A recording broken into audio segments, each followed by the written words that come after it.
Hello friends. मैं Neeraj Rathore Bareilly college Bareilly में भौतिक विज्ञान विभाग में प्रोफेसर हूँ। मैं इन्वेस्टमेंट और इंश्योरेंस के बारे में अपने कुछ निजी अनुभव आपसे शेयर करना चाहता हूँ। तो सबसे पहले जो मेरा मानना है कि इन्वेस्टमेंट और इंश्योरेंस जो हम लोग करते हैं, इसकी सबसे बड़ी वजह यह है कि हम अपने फ्यूचर को सिक्योर करना चाहते हैं और एक मेंटल पीस चाहते हैं। यानी कि अगर मैं रहता हूँ कल के दिन में या नहीं रहता हूँ, दोनों ही स्थितियों में मेरे परिवार के पास इतना पैसा हो कि वो अपनी ज़रूरतों को पूरा कर सकें। तो इसके लिए हम एक तो इंश्योरेंस कराते हैं और दूसरे फाइनेंशियल प्लानिंग करते हैं। जो हमारे पास पैसा है उसको ऐसी जगह लगाएं कि वो पैसा हमारा ग्रो करे और कल को जो भी मेरी ज़रूरतें होती हैं, बच्चों की पढ़ाई है, मकान बनाना है, गाड़ी लेना है, बच्चों की शादी करना है, ये सब बहुत आराम के साथ पूरे हो सकते हैं। तो जो बात मैंने कही कि मानसिक शांति और फ्यूचर सिक्योरिटी, तो फ्यूचर सिक्योरिटी एक चीज़ हुई, लेकिन जो चीज़ है मानसिक शांति वो बड़ी चीज़ है। तो फ्यूचर प्लानिंग, इन्वेस्टमेंट, इंश्योरेंस, इस सब की जानकारी अगर मैं चाहूँ तो मुझे इंटरनेट पे, यूट्यूब पे बहुत आसानी से मिल सकती है। लेकिन जो मैंने बात कही कि मानसिक शांति बड़ी चीज़ है, तो चाहे मैं एक टीचर हूँ, मैं एक व्यापारी हूँ, मैं एक इंजीनियर हूँ या कोई और काम मैं करता हूँ, तो मैं अपने फील्ड का स्पेशलिस्ट हूँ। तो अगर मेरे पास समय है, मेरे पास दिमाग है, तो उसका इस्तेमाल मुझे अपने फील्ड में करना चाहिए कि एक टीचर के रूप में मैं और क्या करूँ, अपना समय कहाँ लगाऊँ कि उसमें मुझे और प्रसिद्धि मिल सके। मैं वैज्ञानिक हूँ तो मैं कैसा काम करूँ, क्या रिसर्च करूँ कि उसमें मेरा नाम और हो सके। ना कि ये कि मैं इंटरनेट पर बैठ के ये ढूंढने लगूं कि मुझे कहाँ फ्यूचर प्लानिंग करनी चाहिए, कहाँ मुझे पैसा लगाना चाहिए। शेयर मार्केट का अध्ययन मैं करना शुरू कर दूं कि रोज़ कितना शेयर मार्केट गिर रहा है, क्या ट्रेंड है उसका, उस हिसाब से मैं पैसा लगाऊं।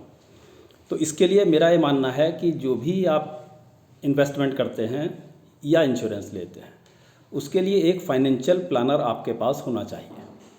वो अपने फील्ड का एक्सपर्ट है। जैसे मैं अपने फील्ड का एक्सपर्ट हूँ टीचिंग का, ऐसे ही वो आदमी फाइनेंशियल प्लानिंग का एक्सपर्ट है। वो लोग यही अध्ययन करते हैं, तो ये काम उसको करने दीजिए। अध्ययन फाइनेंशियल प्लानर को करने दीजिए, रिसर्च उसको करने दीजिए। मैं टीचर हूँ, मैं अपने बच्चे को इंजीनियर बनाना चाहता हूँ, आईआईटी में भेजना चाहता हूँ, तो उसके लिए बीटेक वो एंट्रेंस पास करे, उसके लिए मैं उसे किसी अच्छी कोचिंग में भेजूँगा, जबकि मैं उसे पढ़ा सकता हूँ। अच्छी कोचिंग में मैं इसलिए भेज रहा हूँ कि जो टीचर वहाँ हैं वो अपडेटेड हैं, वो जानते हैं पेपर का पैटर्न कैसा चल रहा है, हर साल पेपर कैसा आ रहा है, कैसे न्यूमेरिकल आते हैं। तो एक्सपर्ट को ये काम करने दीजिए। अब फाइनेंशियल प्लानर कोई भी हो सकता है, मैं कोई विशेष नाम नहीं ले रहा, लेकिन हाँ, एक एक्सपीरियंस, निजी एक्सपीरियंस है, वो मैं आपके साथ शेयर करना चाहता हूँ। मेरे एक मित्र भी हैं और फाइनेंशियल प्लानर भी हैं, सुबोध शर्मा जी। तो मैंने फाइनेंशियल प्लानिंग के लिए उनकी कई बार सेवाएं ली हैं और हेल्थ इंश्योरेंस भी मैंने उनसे कराया है। तो वही एक्सपीरियंस मैं आपसे शेयर करना चाहता हूँ कि आज से 4 साल पहले मेरा एक रोड एक्सीडेंट हुआ, और सीधी सी बात है, भयंकर एक्सीडेंट था। तो रोड एक्सीडेंट के बाद मैं कई दिन बेहोशी की अवस्था में रहा। तो उस समय मेरी पत्नी को केवल ये पता था कि मैंने एक हेल्थ इंश्योरेंस लिया हुआ है, और उनको कुछ नहीं मालूम था कि इसमें क्या करना है, किसको सूचित करना है, या इससे हमें पैसा कैसे मिलेगा, क्लेम कैसे मिलेगा। तो उन्होंने सिर्फ एक काम किया कि सुबोध जी का नंबर मेरे पास था, मेरे फ़ोन में था, उन्होंने सुबोध जी को फ़ोन किया और बताया कि इनका ऐसे ऐसे एक्सीडेंट हो गया है। उसके बाद का सारा काम कंपनी को इन्फॉर्म करना, कौन से पेपर्स लगने हैं, अस्पताल से कौन से पेपर लेने हैं, एफआईआर की कॉपी लगनी है, कॉलेज से क्या लेना है, वो सारा काम सुबोध जी ने किया। मेरी पत्नी को, मेरे परिवार को इस बारे में एक बार भी ये नहीं सोचना पड़ा क्लेम लेने के लिए हमको क्या करना है।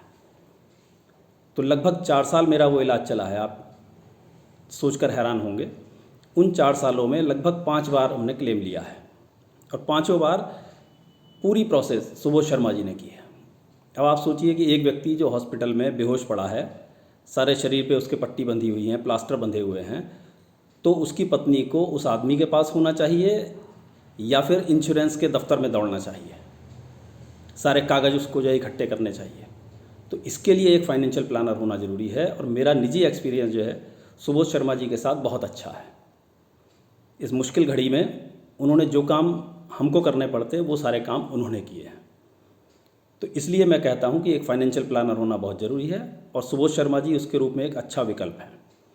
एक बात और मैं कहना चाहता हूँ कि आप आम का फल खाना चाहते हैं तो सीधी सी बात है, पेड़ तो आपको आम का ही लगाना पड़ेगा। बबूल के पेड़ पर आम नहीं आते।